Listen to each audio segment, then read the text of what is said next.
From New York, Late Night Show with Spike Siddiqui. बिस्मिल्लाहिर्रहमानिर्रहीम। साहब, PTI हुकूमत गिराने में नाकाम है। अच्छा, लेकिन महंगाई आने वाले बजट के बाद इनका तमाम काम कर देगी। अच्छा, उसकी वजह क्या है? देखिए, बात यह है कि ये जर्नैल जो होते हैं ना, ये तनकीद सुनते हुए भी हुकूमत चलाते रहते हैं। इनके ख़िलाफ़ तकरीरें होती रहती हैं तो भी ये हुकूमत चलाते रहते हैं। लेकिन जब इकॉनमी बिल्कुल फ्लॉप हो जाए जैसे पाकिस्तान की इस वक्त, फिर इनको उतरना ही पड़ता है। और तारीख़ गवाह है, ऐसी बहुत सारी मिसालें मौजूद हैं कि फिर डिक्टेटर के पास कोई चॉइस नहीं होती कि वो स्टेप डाउन करे। अब हालात वहाँ पहुँच गए। अच्छा, इनकी चंद बुनियादी जो खामियां हैं उनको आप देख लीजिए, वो हक़ाइक़ हैं। मैं मुख्तसरन बताता हूँ, लेकिन हैं वो हकीकतें।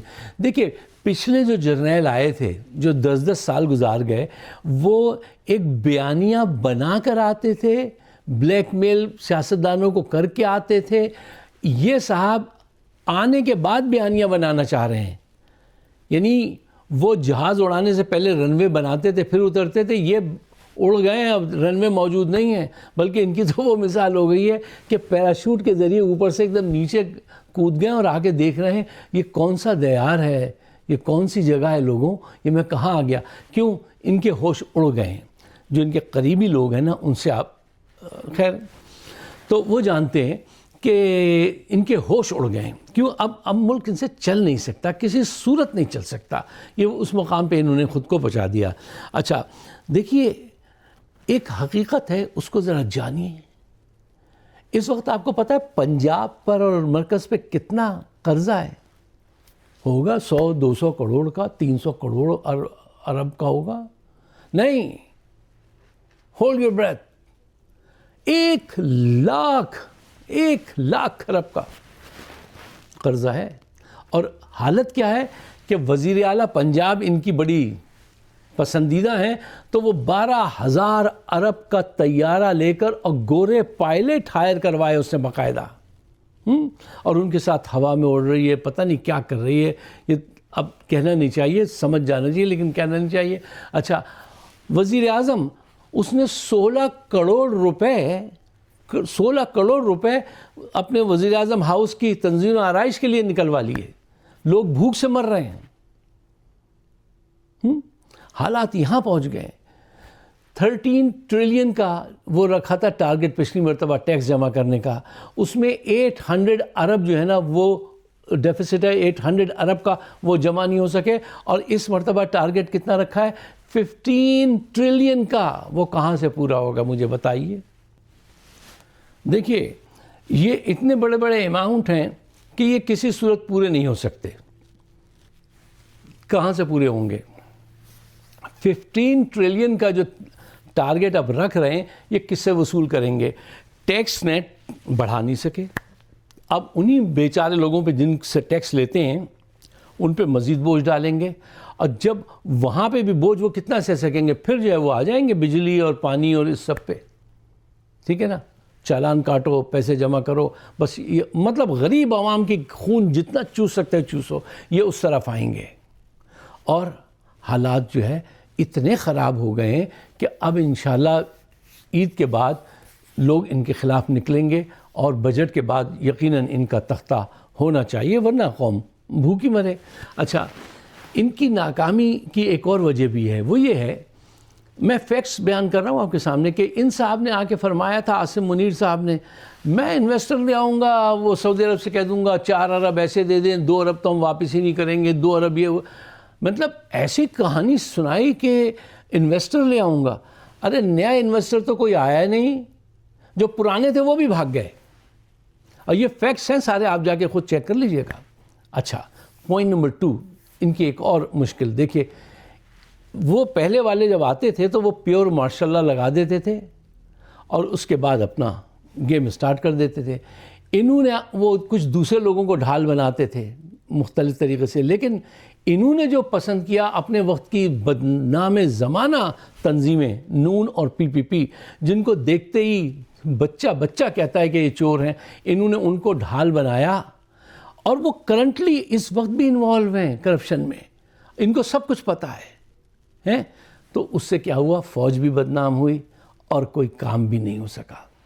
تیسرا پوائنٹ دیکھیے، یہ کہ ایسے وقت میں آئے کہ جب ان کا سامنا عمران خان سے ہو گیا. عمران خان قائد اعظم کے بعد جو سب سے زیادہ مشہور شخصیت پاکستان میں ہے تو وہ عمران خان ہے، اور اس کے مقابلے کے لیے کس کو لے آتے ہیں؟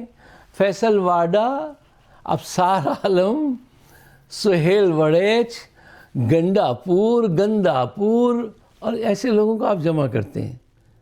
یہ عمران خان کا یار کچھ تو خیال کرو، تمہاری عقل بالکل نہیں ہے. اور ایک فواز سنگر ہے، اس کو لے آتے ہیں، اور ایک وہ لڑکا ہے وہ اقرار الحسن، اس کو لے آتے ہیں. نواز شریف، شہباز شریف، یہ عمران خان کے مد مقابل لاتے ہیں آپ ان کو. یہ آئیں گے، کوئی قبول کرے گا؟ اپنا مذاق خود اڑواتے ہیں. دیکھو صاحب، بات دراصل یہ ہے کہ اکانومی جو ہے نا وہ ٹرسٹ کے ذریعے چلتی ہے، اور یہ خوف کے ذریعے ہر کام کرتے ہیں، خوف پھیلا کر. ایسے نہیں چل سکتے. D G I S P R صاحب کی تقریر جو ہے نا، وہ ان کا پروپیگنڈا غربت کو اور مہنگائی کو شکست نہیں دے سکتا. آپ آواز دبا سکتے ہیں لیکن بھوک نہیں مٹا سکتے. اور اکثر دیکھنے میں آیا ہے کہ جیسے میں نے کہا نا کہ یہ جرنیل جو ہیں، یہ تقریریں سن کے اپنے خلاف تنقید بڑی مشکل سے برداشت کر کے چلا ہی لیتے تھے کچھ نہ کچھ حکومت. لیکن جب اکانومی فلاپ ہو جائے، اور وہی اب ہو گئی ہے پاکستان میں. دیکھیے، یہ جو کہہ رہے ہیں کہ بے نظیر انکم سپورٹ جو ہے وہ پیسے وفاق کو دے دو، کیوں؟ آپ کے پاس تو فوج میں تنخواہ دینے کے پیسے نہیں ہیں، وہ بھی قرضہ لے کے ادا کی جا رہی ہیں. پتہ ہے حقائق یہ پینشن اڑا رہے ہیں لوگوں کی، کہہ رہے ہیں پینشن ختم کر دو. ارے کسی نے ساری زندگی کام کیا ہوتا ہے، اس کی پینشن آپ کیسے اڑا سکتے ہیں؟ اپنی عیاشیوں پہ پیسے خرچ کیے جا رہے ہیں، وہ روکو. ان چوروں، لٹیروں، بدماشوں سے ان کو بند کرو ایک ہوٹل میں سعودیہ کی طرح، اور ان سے پیسے نکلواؤ. آج تک ایک بیان، ایک کام نہیں دیکھا کہ عاصم منیر نے کہا میں ان سے پیسے نکلواؤں گا. کہا کبھی؟ آپ نے سنا ہے کبھی؟ کسی سے نہیں، بلکہ وہ مزید لیتے جا رہے ہیں. 5,000 ارب کو وہ ابھی آئی ایم ایف نے بتایا تھا کہ پھر انہوں نے گھپلا کر دیا ہے.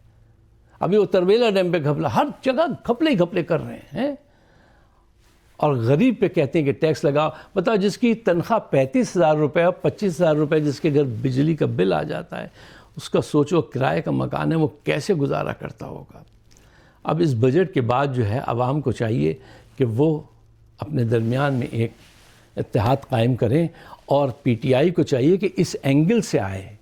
عمران خان کی رہائی پہ تو تم نے بات ہی نہیں کی، اس سے ملنے کی بات کہ اپنے کیس کو خود کمزور کرتے ہو تم.